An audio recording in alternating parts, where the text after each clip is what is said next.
me a god. You call me a god. You call me a god. You call me a god. Let's go. I'm about to go off like a weapon. Fuel to the top, got a filled up engine. In my thoughts, obsession. I will not stop, no, I'm never second guessing. I got a God complex. Haters love to hate, but I never feel pressed. Got a lot on my plate, but I never get stressed. I'll take all the pressure like I'm acing this test. Tear it up like I'm Jason. I see the world like it's ready for the taking. I see this place like a game I'm playing. Straight to the bank to collect my payments. No negotiations, it's my way, I was born impatient. And like a damn Freemason, I'll run this nation. You call me a god. You call me a god. You call me a god. You call me a god. I don't know how to stop. I just go till I drop. Whether it's working or shots, give it all that I got. You can watch me work in my element. Anyone in the way is irrelevant. You wanna cross me, cool, not intelligent. Cause I don't forget shit like an elephant. Go ahead and tempt me, put it on the line and you'll come up empty. If I got time, I'm deadly. Never caught off guard, no, I'm always ready. I got a hand real steady. Look me in the eye and you'll see no hezzy. About to get real messy. I'll put you in a grid 6 feet like Kenny. You call me a god. You call me a god. You call me a god.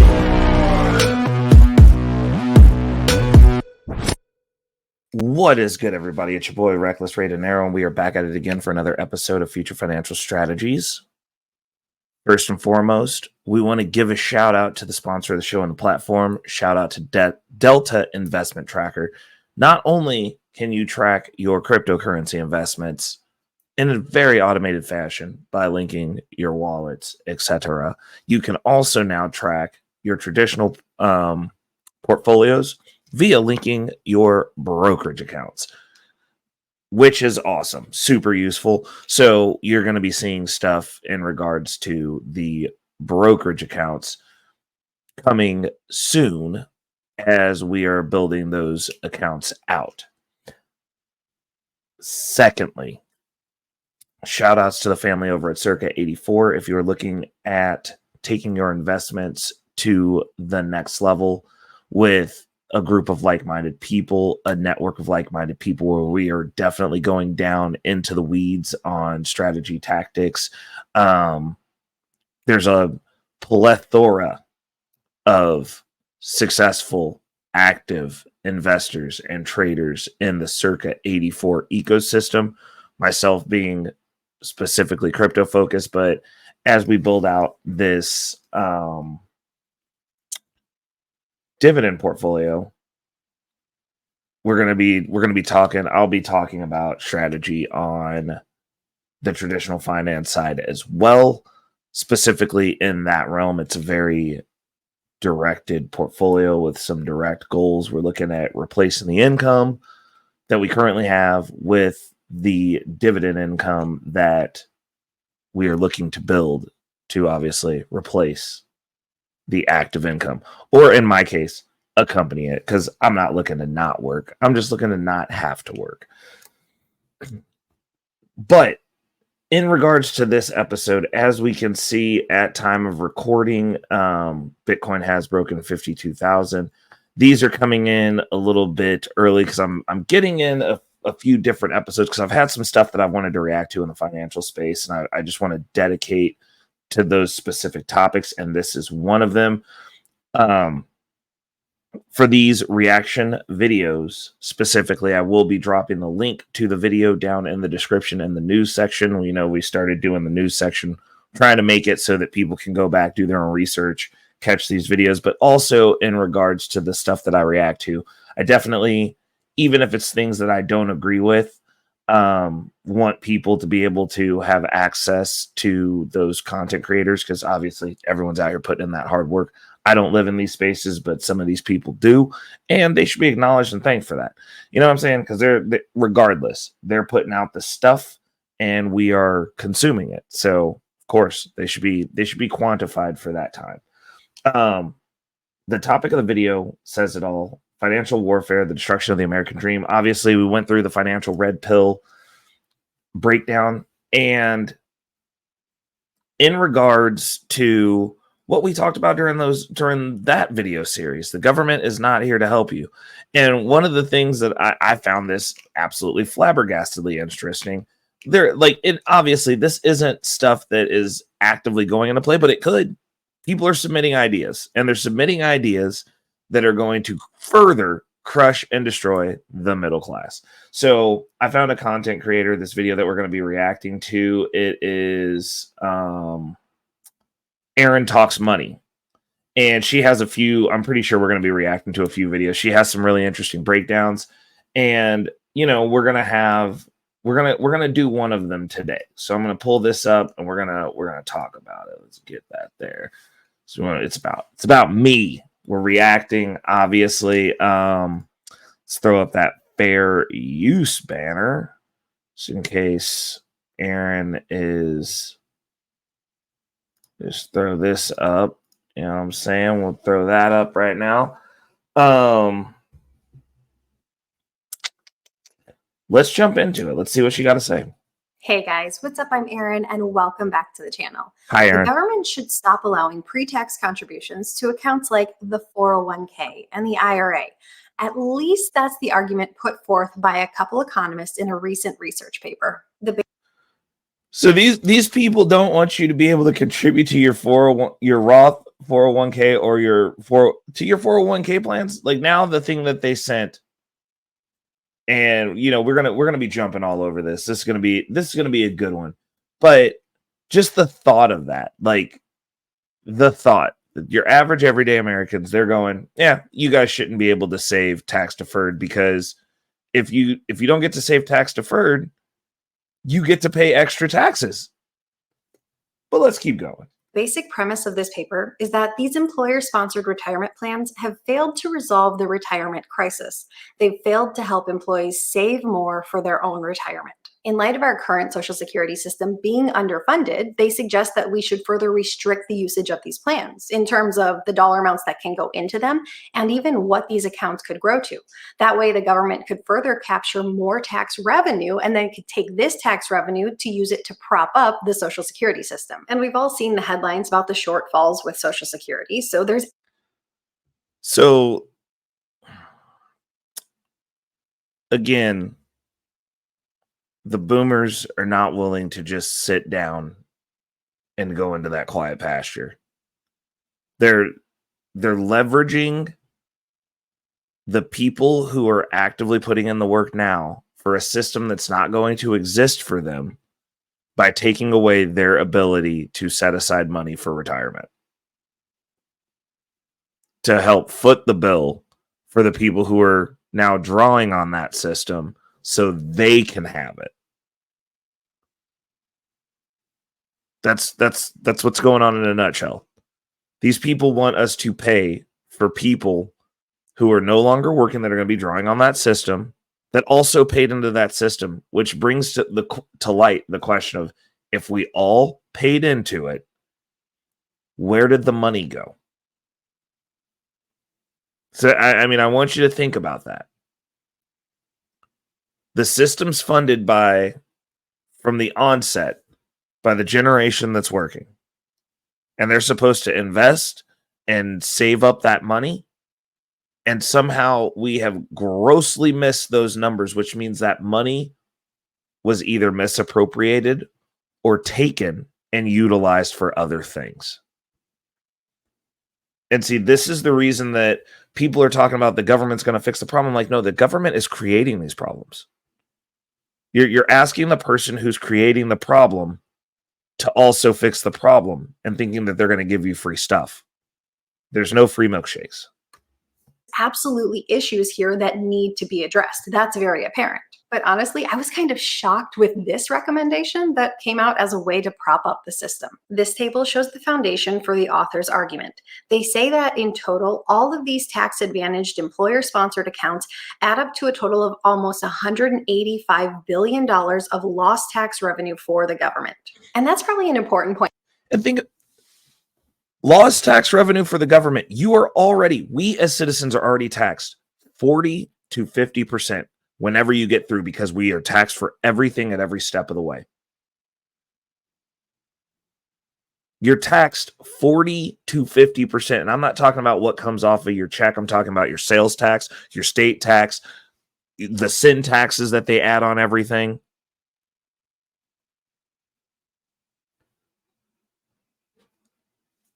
Tax for everything. Everything has tax. Capital gains tax. You can't invest and make money. They tax that too. You own a business, there's business taxes. We are taxed at a rate of 40 to 50%, if not more. And that's not enough for these people. It's not enough for these people. This is insane that they're looking at even talking about looking at this pool of money that they're like, that we don't have enough money. We need that money too. At what point does this stop working? Because I'd honestly say that for me, I'm already looking at getting up out of here. But I think that we are getting to a fever pitch where America is going to start experiencing the brain drain of the countries that we inflict the brain drain on via policies, war, whatever. People would rather be here than there. I think it's going to be about that time in the cycle of a civilization where people would rather not be in America at this point, especially those of us who are productive, those of us who work, those in the middle classes that are building, that are doing the infrastructure, that are doing these jobs, that are working super hard, that, hopefully they've already said that they want to raise the retirement age 5 years. And now they're kicking around the idea of just making it so that you can't even save money. Tax advantage. There's no advantages for being a worker, the people that set this up. There's no respite for you at all. They want everything, and they want you not saving. Point to consider. For ourselves as individuals, when we use these tax-advantaged accounts, we see it from the perspective of tax savings. We use a Roth, we get to allow our dollars to grow completely tax-free because we're using money we've already paid taxes on. If we use a traditional, we get to allow those dollars to grow tax-deferred. We one day pay taxes on those distributions, as opposed to, say, a traditional brokerage account where we pay taxes on an annual basis. The tax savings to us represents lost tax revenue to the government. And while predominantly this article does attack the traditional 401k and the traditional IRAs, they also acknowledge that there's lost revenue due to Roth accounts due to their tax-free growth. The author suggests that since the loss of revenues produced by a tax expenditure reduces government saving, the question is whether people covered by retirement plans increase their savings by enough to make up for this loss. The weight of the evidence indicates that they do not.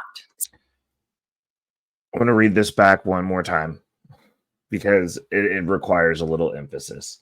The author suggests that since the loss of revenues produced by a tax expenditure reduces government savings, the question is whether people covered by the retirement plans increase their savings by enough to make up for this loss.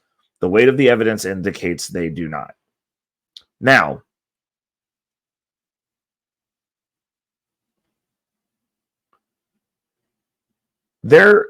this is all based around the government savings. Why are we as citizens responsible for the government's lack of financial responsibility or financial literacy at this point? Because obviously they can't manage money. Why are they allowed to go back and retool something, or even kick around the idea of retooling something, because they screwed up, because they're not good at their jobs? It's not my responsibility if my neighbor isn't as financially savvy as me. It's not my responsibility if my neighbor can't mow his yard or doesn't keep an upkeep on the property. Why is it as a nation our responsibility for the government fumbling the bag? Why aren't they being held accountable? I mean, honestly, if they're that bad at doing their jobs and they can't manage that money, why are they getting to manage the money is my question. Like, why are you responsible for that then? That might be something that we might need to take away from you versus going, well, now the middle class just can't save money in a tax. They get no tax advantages. Businesses are still going to have tax advantages. Businesses are still going to have tax incentives and loopholes. They're literally going to close every loophole for the people that are physically working. Every single one of them. Like, y'all, they just ain't going to give us nothing. This is insane. Insane. Let's keep it rolling. So basically, in layman's terms, are people using these tax-advantaged accounts as an opportunity to save more money than they otherwise would, to set themselves up to be in a better position to fund their own retirement years, have a less of a reliance on government programs? And the authors say the answer is a hard no. The authors point out our lackluster savings rate in this country, which outside of the pandemic often hovers around 5% or so, which is well below the... Now, I'm gonna jump in again. This data is based off of what they see that you're saving in your check. This doesn't count, and I'll be an advocate for this. I am not an advocate for I call these failure funds. And I'm not really like, I put the minimal amount in there enough. Like, if there's free money involved, we'll do that. Honestly, I'm rethinking that at this point for what I'm looking at doing. But if you're looking at set and forget, they're only going on what's going into your retirement savings. They're only looking at what goes into the failure funds. Now, I'm a firm believer if you just win at the game, you just get rich. You don't even need those. You don't need the Social Security either. If you just win financially, if you just win, you get some avenues going, some passive income, build the generational wealth, like we like to say. You don't need your 401k. You don't need that stuff. It's fine that you can sit at home and pay tax. Like, if you're living out of your dividend account and you're just living off the dividends, that's your pay. You pay your 15% tax, your dividend tax, basically, and you keep it pushing. And you just live off of that. You can do that indefinitely until you expire from this earth. Then you can pass that account on because hopefully you haven't eaten up the principal of that. And you just do that. Like, there's an income there. You don't need the 401k. You don't need the Roth. You don't need the things that you can only get access to when you're 60. And if you focus that out right, I mean, look at the people who do the FIRE movement. Like, granted, that isn't 100% living off dividends, so I don't think that's efficient. I think if you're having to eat the portfolio up over time, that isn't the way that I would want to do things. But the point is, if you win at that and you actually get out of this rat race earlier, get out of the I have to of this rat race earlier, you have options. I believe in having the utmost amount of options. So I do believe in right now, what I'm doing is getting the free money. I'm going to start putting a little bit into my Roth again, now that we're turning the focus back to the traditional portfolio. Obviously, we went crypto first. If I got to eat off that, I'll be fine eating off my Bitcoin and my cryptocurrency. I'll eat into those portfolios a little bit, maybe. We'll see. But we're looking at packing out a portfolio that covers all of the current expenses and then scaling it as the expenses grow, but not necessarily growing the expenses out of exuberance. We're looking at getting the second property, adding that to the portfolio, adding that to the net worth game, right? Expanding, giving us some more space to work, being able to move the studio into an actual studio space, because this corner is cramped. It's cramped every day, and we're ready to expand that. Looking at some options to set some stuff up for content creation in the city. You know what I'm saying? Like, looking at investing in stuff like that. But we want to be able to passively, more or less, obviously, portfolio requires management, but with the traditional financial portfolio, it's less management than, I would say, anything that I do in the cryptocurrency space. It is very slow, very boring. And, pat myself on the back. We finally broke $100 in that portfolio. And we had to move because we're firing Citibank. But that aside, now that everything's over in Charles Schwab, much easier ecosystem to work in. Not gonna lie, I like having all my stuff together. And things are going as they go. I like it. Moving money into it's really easy. I'd forgotten because I hadn't been doing it, but we're getting there. We're just waiting for that last little bit of tax money to come in, and then we're gonna keep it pushing. I'm excited. I am very excited about that. But that's the focus, is to not need the 401k, to not need the Roth. And the data that they're pulling, so me personally, like obviously we've added in our savings percentage. So we're tallying up all the income that comes in, all the income that gets reinvested, all the income that we're invested out of the check. We found out we're at about 48%. We were looking at 50. So now the stretch goals for me is going to be 55, because in the Roth, obviously we're not eating out of that yet, but and in the traditional portfolio, even in my like regular brokerage, the one that we could eat off of, everything's getting reinvested right now because we're in a building phase until that's kicking off enough money every month for it to be utilized. And even then, like if somehow I windfalled some money and got enough money into the market and I'm just making exactly to cover my bills now, since I don't have to, I would just stack that. So that way we can build it out to where it's in perpetuity. We want it to be comfortable. We don't want to just get there and be like, I'm not doing anything. I want to go sit on the beach. Might go on vacation, but I'm still going to be working. And to sit here and they fudge these numbers and say, oh, Americans really aren't saving. If you're only counting what I'm saving that you see on my W-2 that's going into that retirement account, my savings rate is 6%. Exactly what the match is. It's 6%. So you would go, oh, Ray's only saving 6%. This doesn't work. I'm actually saving 48% of my income.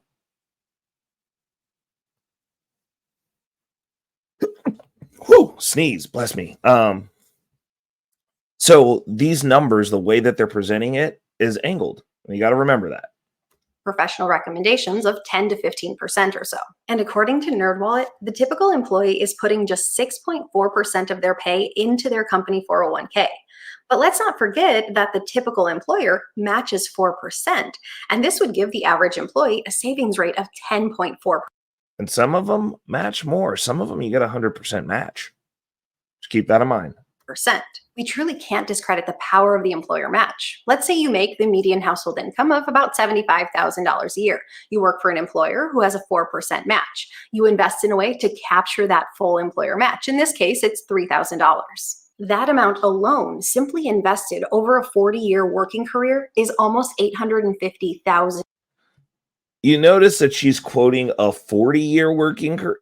Well, I guess I would count from like 20. Like if you started at 20, which most people are not starting working at 20. You're going straight to college. They're not getting out until 25. So you're not even getting all 40 years, which is the reason that in the retrospect of being reliant on this, I don't see the point in being average. I don't see the point in it. It's just signing up for a grueling life. Like you're going out here and you're just going to grind it out. You're going to grind it out for 40 years. And then after you're done working, all you have is this. Because like if you just did this, and this is also the reason that I believe that the information that they give you is inverted. Because when you first start out at the early part of your year, I think that you should be maxing out. I believe, in my opinion, if I could go back and do this over again, I would have maxed out my Roth 401k, my personal one that I'm in control of, that I manage. And this is me. So I'm financially literate. But the focus should have been on that first. And then after I got to a point to where it was going to be advantageous for me to lower my perceived income, then switching over. But also looking at it from that perspective, if you're going post-tax, setting the brokerage up and getting that to where it's kicking off $1,000 a month as fast as humanly possible would have been an even better play, because then out of that 1,000, you're going to pay a little bit extra in income tax, obviously, but spill that over into the Roth and build the Roth with that. But like, have that going to where it's building itself, and then max out your Roth out of that. And then as needed, bang out the 401k at work to lower your taxable income, because now you've got all these other avenues. That's just my 2 cents. I think they teach this backwards and inverted, because again, their incentive for you is to pay as much tax as possible. It's the reason they push this forward, because when you cash out of a traditional 401k, you got to pay taxes on that money. So you didn't pay it at the beginning, but they're suspecting that at the end, as you retire and start drawing on that, you're going to be in a higher tax bracket. The Roth 401k that you manage, when you cash out of that, there's no tax, and it grows tax free. And most people don't start messing with the Roth until late, when it would have been more advantageous, because when you start your career, you're usually at your lowest taxable income. To build that out then, and then pivot over to the Roth later. Because by definition, if you're actually utilizing these, I would want the least amount of money getting taxed when I'm at the highest tax bracket that I'm ever going to be in, which is right before retirement, which is basically what you're sitting at. Just some thoughts. Dollars. Not having access to these plans would remove this access to an employer match. And it is this employer match and the ability to allow your money to grow tax-free or tax-deferred over time, over an entire working career, that incentivizes employees to use these plans. But the authors say that these incentives aren't enough, that the only people really using these plans are people who would otherwise be saving and investing anyhow. They'd just be using, say, a traditional taxable brokerage account. And again, they want your tax money. Now, I'm an advocate of, if you're financially savvy, I'm an advocate of, if you're trying to retire early, if you're trying to be more than average, I like having access to the money.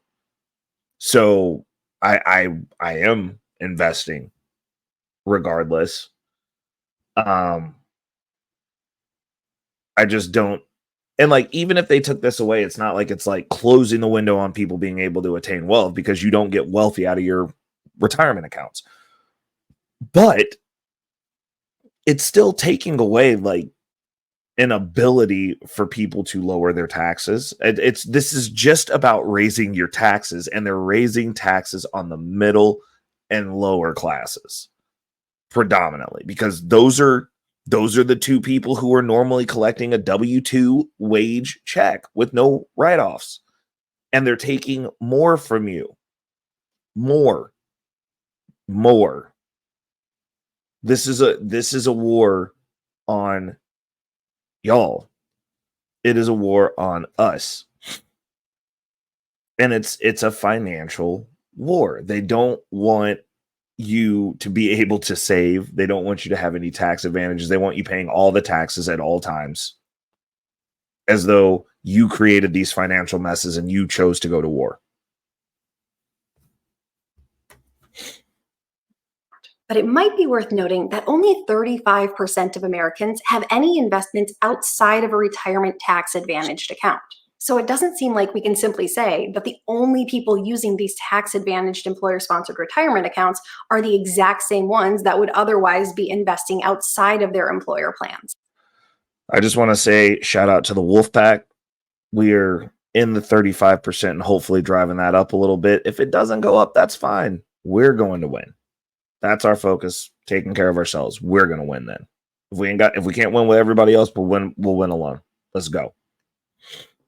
Consider that as of 2023, 73% of civilian workers had access to employer-sponsored retirement plans.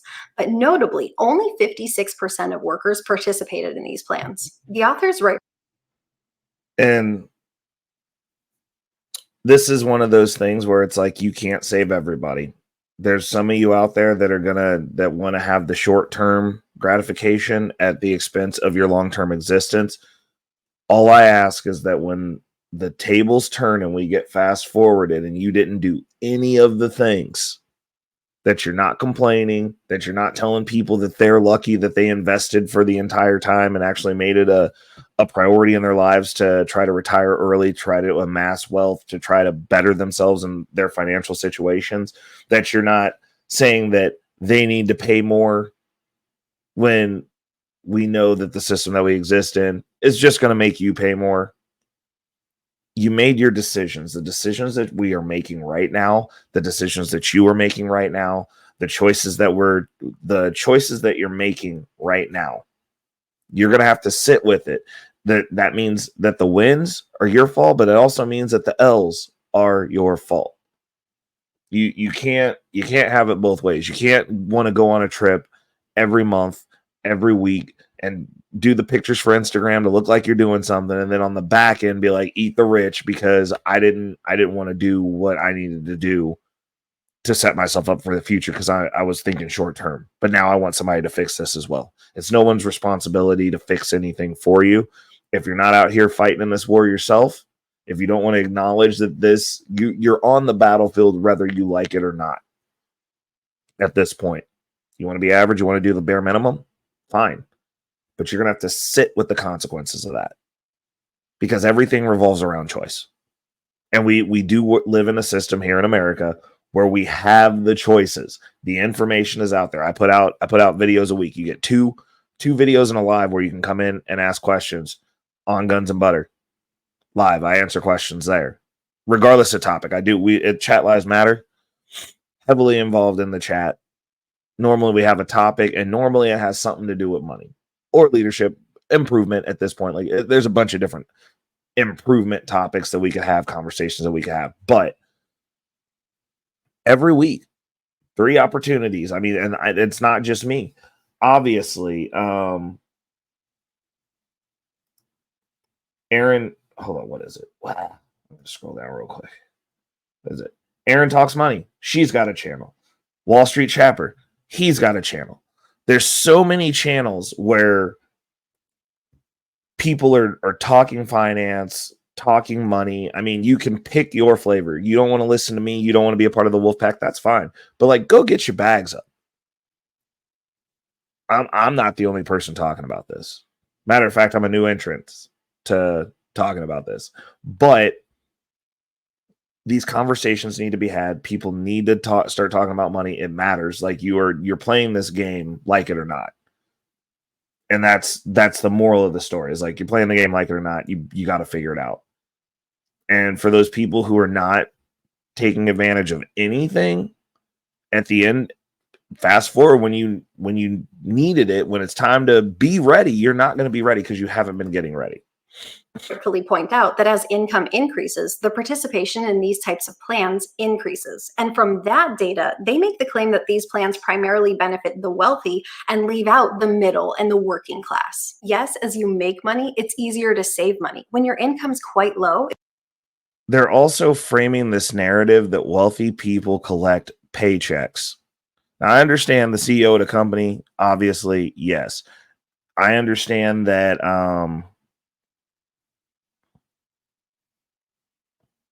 yeah, like once you get C-suite and up, those guys do get big paychecks. But the people that they're talking about when they're talking about eating the rich, everybody that I talk to, it's never those guys. They don't want to go talk to the CEO or the VP of SpireCare, and they don't want to eat them. They want, I want Elon Musk. Elon Musk needs to pay more. That's who they always frame it. It's Elon Musk. It's Jeff Bezos. They don't get paychecks.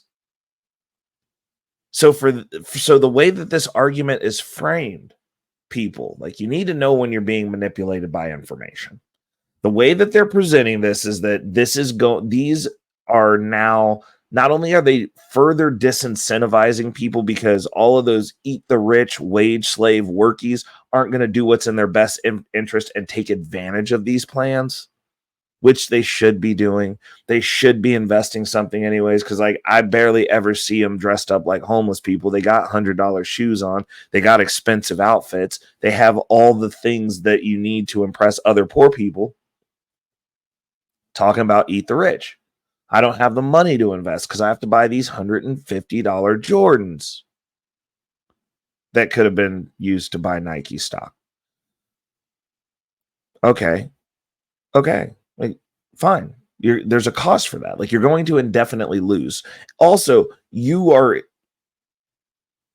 blatantly not realizing the game that you're playing or how these people make money, because they're not going to collect taxes from Elon Musk. He probably doesn't even have a 401k or a Roth because he won. He doesn't need it.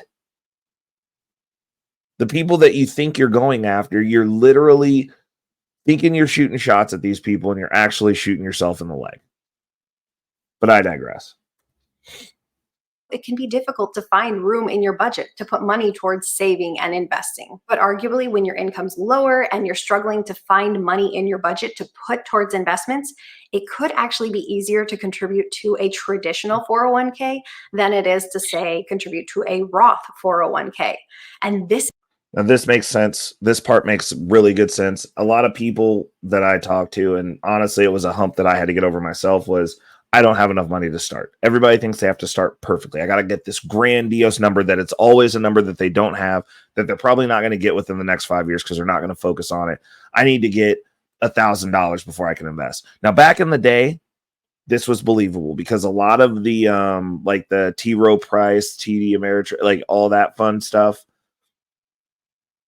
you had to have, like, the minimum to start was like, I remember when they first came out and you could get into these ETF plans, you had to mail them in a check for $1,000. And then it went down to $500. And then it was like, now it was like $100. But like now, crypto, you can buy fractions of Bitcoin. You got $5, you can start in Bitcoin. Every cup of coffee you got that you go get every morning, that's $5-6. And I'm not saying don't drink the coffee. If you like the coffee, drink the coffee. I make my own coffee. Starbucks coffee, it don't do it for me. Not that it's not good, it's just not worth it because I can buy Bitcoin and crypto with that. And like, I know what I'm doing with the money, so I know what that flips into. I know what it turns into.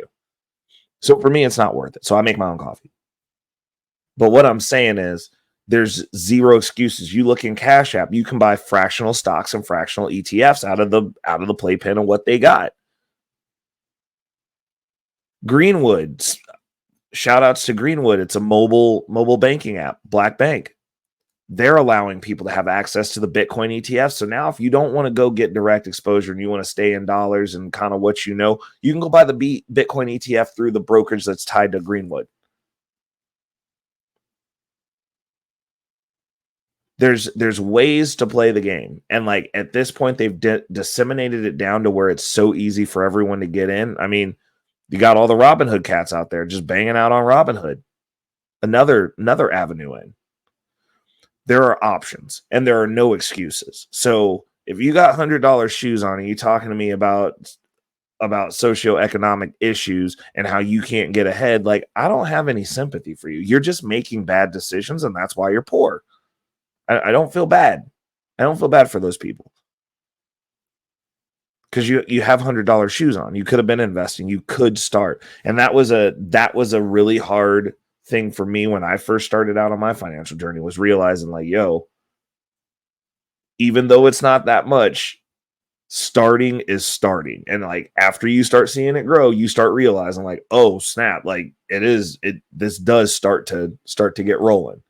So for those of you who think that you have to start perfect, that you got to meticulously plan this out, and it's got to be some grandiose gesture where you start with thousands of dollars or hundreds of dollars or tens of thousands of dollars. It's not like that.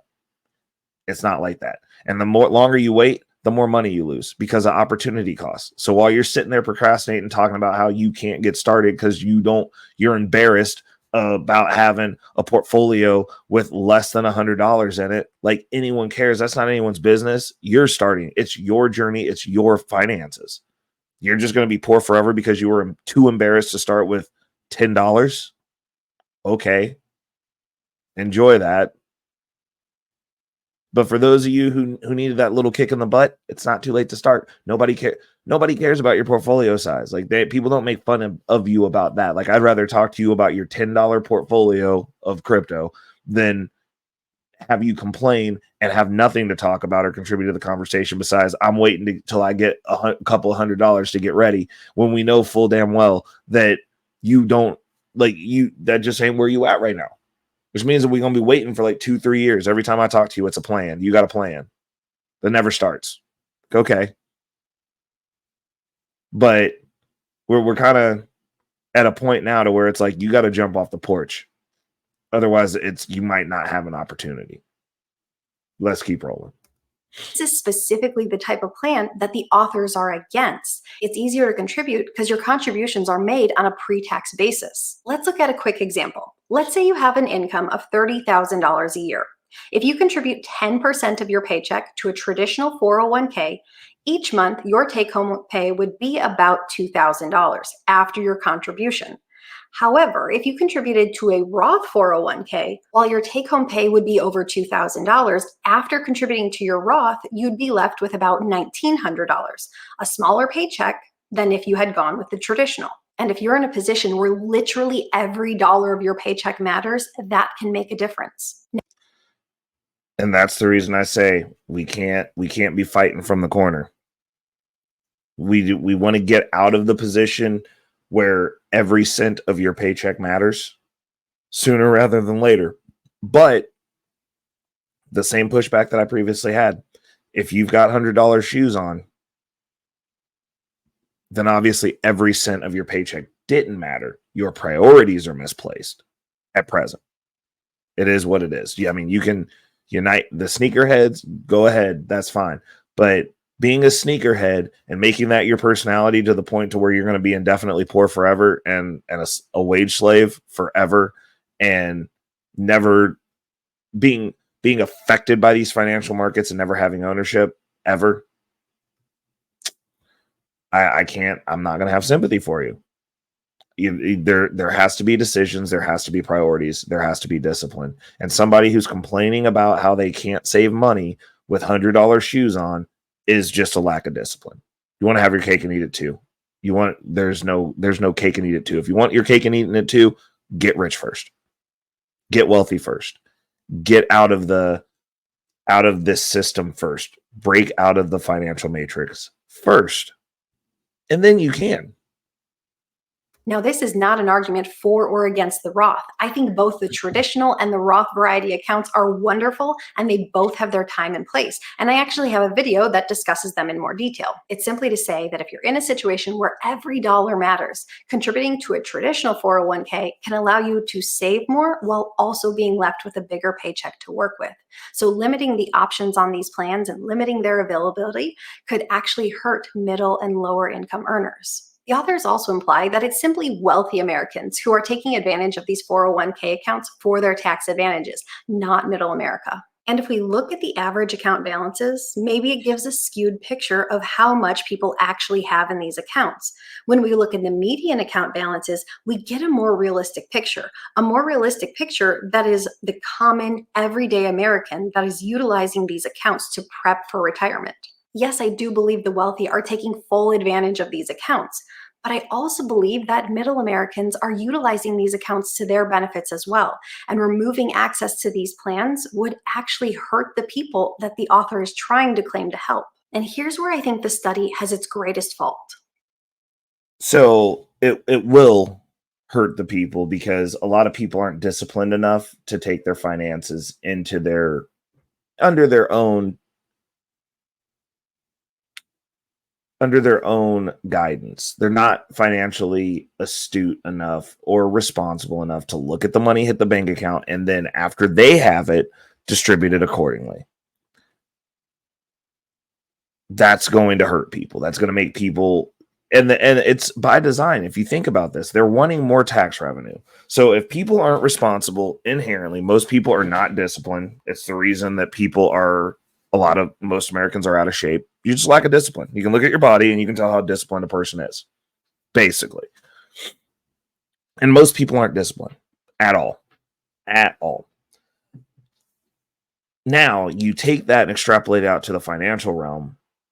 You have more people that are physically disciplined that will not be obese or morbidly obese or unhealthy or dysgenic. And there's more people that will do that than there are that will have their finances straight, because it's called the 1% for a reason. So once they get that pool of money, if you take something like this away, those people are just going to go spend that money, which also, since you get taxed on everything you buy, also generates more income for the government. They're stealing your wealth in a very insidious fashion. Anyways. The traditional 401k was introduced in 1978. It wasn't until 3 years later, in 1981, that the IRS actually allowed employees to fund these accounts with payroll deductions. These plans were an attempt to be a solution as more companies were moving away from defined benefit plans, think pensions, and more towards defined contribution plans, where employees are putting primarily the majority of contributions into these accounts. And just because the 401k was introduced in 1978 doesn't mean every company automatically had a 401k plan available. They still don't today. But we have to keep in mind, it's 2024. That was just 46 years ago. That's almost a typical worker's working time horizon. So we're just now seeing people retiring who had access to some of the very first 401k plans. When you think of it like that, the 401k is relatively young. And also consider that when it first came out, as I said, it wasn't widely available and it wasn't immediately available. And even where it was available, workers had to be educated on what it was. This generation of retirees were really the newbies to the 401k world. They were the test subjects for this plan. They had to learn on the fly, and they had to learn with access to way less financial information. There was no internet, there was no smartphones, there was no computers in the vast majority of homes. If you wanted to learn about finance, you had to go to the library or you had to know someone who knew about financial matters. So it seems these authors are a bit short-sighted and prematurely saying, oh, we tried these 401k plans. They just don't seem to work. Between 1980 and 1983, 401k plan participation rates were just at 13% where plans were available. Nowadays, we do see that figure is above 50%, but it is still worth noting that only 3/4 of workers actually have access to these types of plans. I do think these figures are still low, but it does show that we're making progress. I think it actually took time for people to understand what a 401k was and actually want to participate. And this dialogue continues to this day, because let's face it, as a society, we don't do a great job of communicating to our younger generations the importance of starting investing right away. We should be telling everyone to invest right away from the time they get their very first paycheck. That would make the road to wealth much easier, but it's definitely not something we've done well in the past. All right. And I thank you so much, Erin Talks Money. Definitely going to be tapping in on some of her content. We'll be sharing it over here. I'll be making sure that this makes it into the notes. It'll be under the news section, so you guys can tap in, give her a sub, give her some support, tell her that the Wolfpack, Old Reckless Raid and Arrow, sent you. I'm going to pull this down and we'll do our closeout, because that's the gist of it. That is the gist of it. In summation of what she was saying for the closeout, I personally believe that we should be indoctrinating our children into a system. For those of you who are financially savvy, for those of you who have finances, I think that your children should be indoctrinated, and it should start at 10. That they should be taking over, starting to learn an actual a small portfolio that you've built for them from the time that they were born. And every year for Christmas, instead of getting them a bunch of stuff that you're going to throw in the trash later, put something in that portfolio. Start investing in companies of things that these kids like. Like if there's a toy that they like, invest. If that company's publicly traded, start getting them shares in it. The baby formula, if that company's publicly traded, where that comes from, start getting them shares in it. And then at 10 years old, after all this time of you maybe getting 1 share a month, something for this child to get them started. They start giving input, start understanding how this portfolio is managed. They start taking part because that's theirs. And then at 18, they get ownership of it. You transfer it over to them. And then they can manage it moving forward.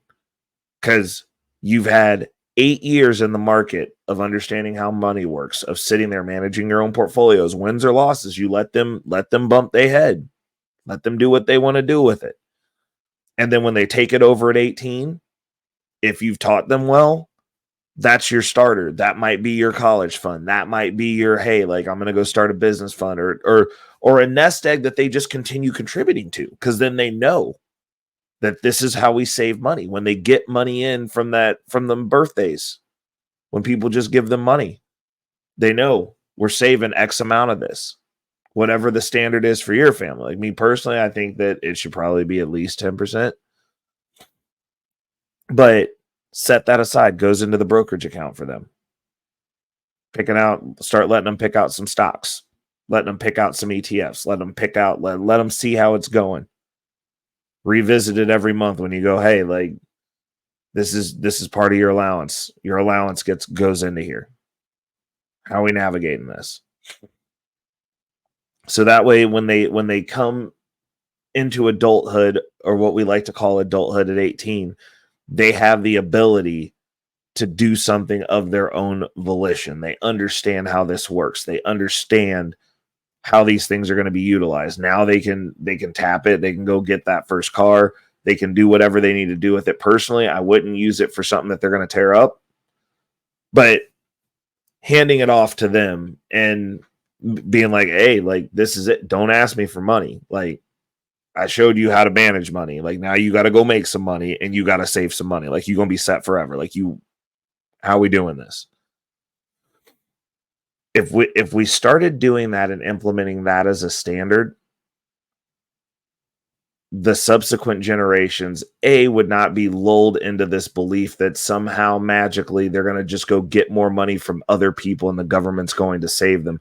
But also they would be able to navigate accordingly of their own volition and be autonomous in this system that we find ourselves in, because you got to play the game.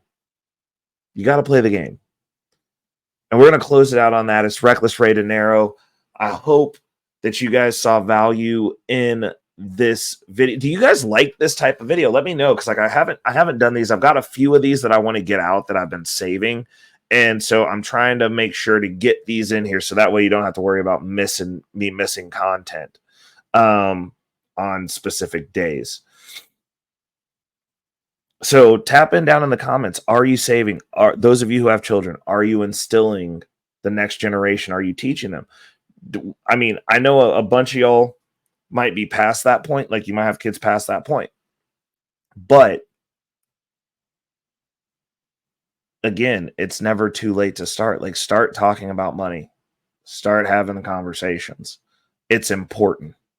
It matters. We are affected by this. The system is not going to change overnight. And if it does, that's not going to be good, because most people ain't going to be here for that. Because if it changes overnight, then that means something tragic has happened. We've got to start doing better, and we've got to start doing it in increments, and we have to start. That's the important part. It's your boy, Reckless Ray Dinero. And until next week, I am out. Peace.